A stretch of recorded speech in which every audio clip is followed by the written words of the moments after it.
31 degrees just before 9 o'clock. The temperature's been coming up pretty nicely, huh, T-Rex? It was freezing out this morning. Well, 31. Still freezing. Pretty cold morning in New England. Steve's out the door. T-Rex and TK out the door for weather and more. I snagged a couple of shots of our mountains this morning before the sun came up. Mount Katahdin and Lake Millinocket totally frozen. And it looks like winter, doesn't it? Wildcat, one snow gun going looking over at Mount Washington. Where the top of Mount Washington was about 16 degrees, very similar to the temperature in the lower elevations. Mount Mansfield, everything looks wintry. Carl shared this picture from his estate where there was more snow on the trees below Mount Mansfield than up on the mountain, thanks to that weird inversion and lower elevation snow back on Saturday. So what's happening right now? Well, we're in the midst of the first work week storm-free weather pattern since before Thanksgiving, maybe about the first half of November, where we had no storms on a Sunday, Monday, Tuesday, Wednesday, Thursday, or a Friday. And this week we might make it into part of Saturday. Not like there's not anything going on. There's plenty going on. Let's do the ice bucket challenge. The thaw ended in Boston yesterday at about 4 a.m. So it was a almost 9-day thaw. Now we're going to have a freeze each morning most of this week, I think. Steve, what are you doing? He loves these belly rubs. Now you're going to get a little tangled up. All right, where are you going? This way. Yeah. Come on, Steve. This way.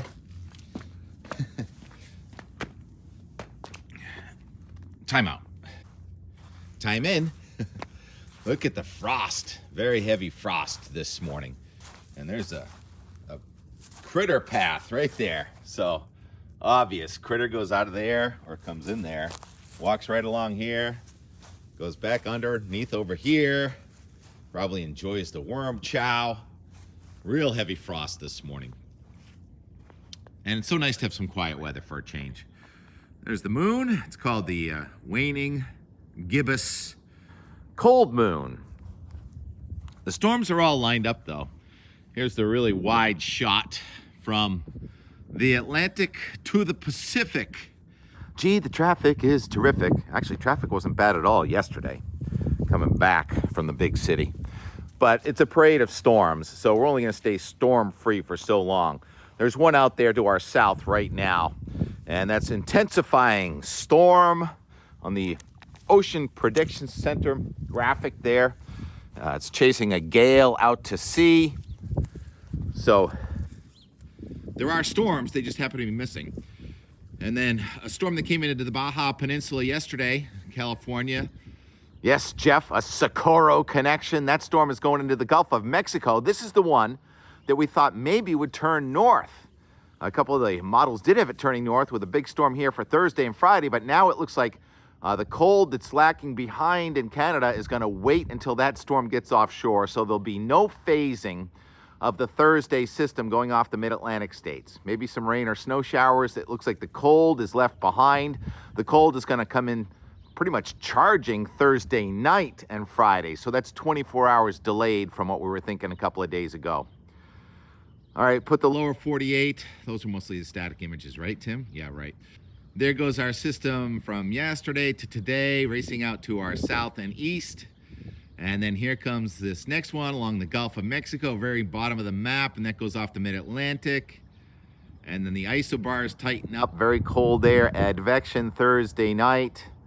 Friday looks cold and dry. Now we've got another system that's coming onto the west coast today, crossing the Mississippi River Valley Friday and Saturday. Here it comes. Blue is snow, green is rain.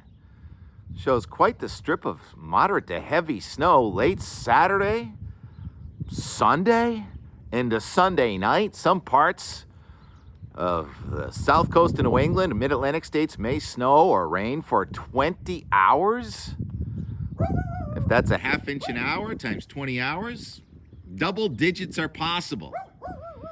I'm going to cut it off right there and discuss the potential on that. The potential I see on that is the snow accumulating deeper where it's colder. In other words, from Providence to Philadelphia on the north side of I-95 could be less liquid content with the Sunday storm, but deeper snow due to a difference in density. It's very cold air.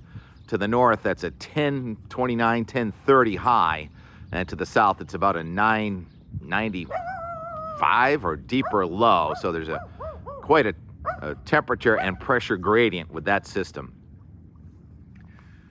T-Rex, what are you looking at? What are you barking at? Want to look at the birds? Mergansers? How do you say that? Mergansers? And look at this. That dinghy and its associated buoy have come back out of the water after being underwater for a few days. Must be a whaler, huh? That's something else. Didn't expect to see that until springtime. All right, so the next storm is coming in on Saturday into Sunday, and it does look plenty cold for that one. And it's going to be really fun to watch. But there's days and days we're going to be speculating about that, so it's sure to change some. But all the guidance has it, so there's definitely going to be a storm somewhere between Providence and Washington, D.C. on Sunday. And then it gets cold again Monday and Tuesday, and now we have an amplifying weather pattern. When I say amplifying, I mean the Sunday system. If we look at 500 millibars going into the weekend, it shows some ridging over Florida and some troughing over the Great Lakes, but it really doesn't stand out as a phasing system, just a real fast flow to the south of New England, fairly fast and fairly flat. And then the jet stream really buckles the middle of next week. Now we have air from the North Pole digging down into the Great Lakes and almost to the Mississippi Valley. And then the air from the Gulf of Mexico racing up into New England. Oh my goodness, that's an amplified phasing system for next Tuesday night and Wednesday. That's going to be a doozy by the looks of things. But again, that's 7 to 8 days away. And it looks like it would be snow, rain, thunder, wind to snow, and then cold again. So they're early calling that one next week. Fingers are freezing again. It's hard to do this wearing gloves. It's also hard to do it with a barking dog. T-Rex. There were a lot of critters out here last night, weren't there? Weren't there? Come on, let's go this way. So, why don't we just enjoy this kind of quiet, peaceful weather for a few days before we get worked up over what's going to happen next, Got a lot of play-by-play to do when that gets here. I'll probably be chasing that snow somewhere. T-Rex, now stop. Yeah, for all that snow I showed in the mountains, it's really skimpy, and any real honest snow report would say something like, well, we have a few trails open, and the ones that we made snow on and groomed are in really nice shape, but the other 90% of our terrain is either not open or it's incredibly icy and not that fun. So that's the true snow report. But, it'll change, and obviously the areas that have the most resources, that have the biggest grooming fleets and the most capacity to make snow are in the best shape in the higher elevations. But you got to feel really badly for a lot of the other areas like Blue Hill over there. Maybe the snow guns come on. I hope they did. Actually, I'll show you I haven't even looked at it yet, but here is the webcam image from Blue Hill. Hopefully those guns are firing. And maybe we'll have some skiing in the Boston area before the end of the week. All right, until then, let's enjoy some quiet weather and get back into the paces of our regular routine, whatever that is, for 2024. Talk to you later. You done barking? You want to come in now? Hey, Mitt's here. Oh yeah, I forgot to mention all the and more. Yesterday watching those bowl games and returning home to see Mitt, and he was watching us, watching him, and really interesting day yesterday. It was so peaceful on the water, and then the wind actually picked up during the evening. But that football was really fun, wasn't it? I'm not even really a college football fan, but I love the flyover. Oh my goodness, what's it called? The B2, something like that? The stealth flight over the stadiums. And how'd they get these images from above? Wow, that's awesome.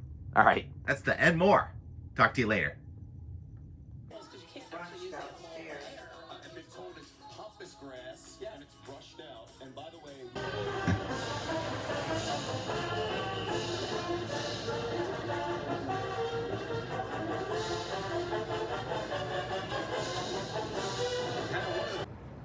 And we're back on the South Shore. And the sun just came out.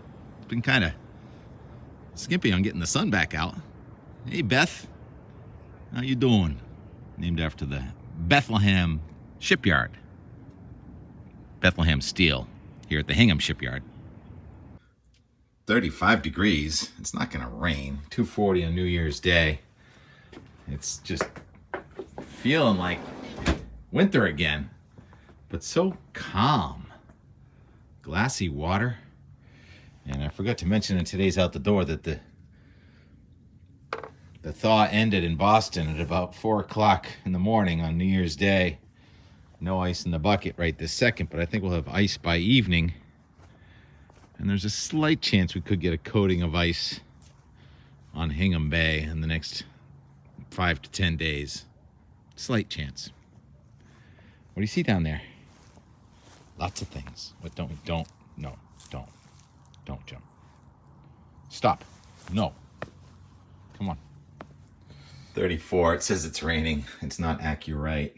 Just thought we'd get Mitt into the show by going out the door as the sun goes down on the first day of 2024. So peaceful. In my backyard, anyway. Hopefully you found peace today, too. And tomorrow and going forward into the new year. How about a time lapse of today's clearing sky?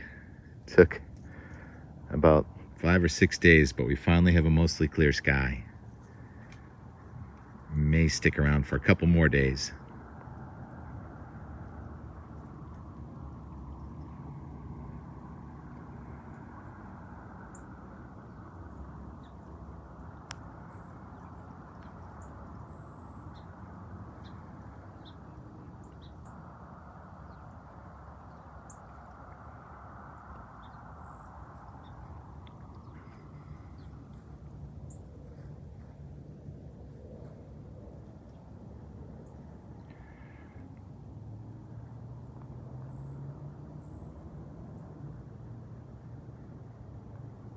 What game are you playing?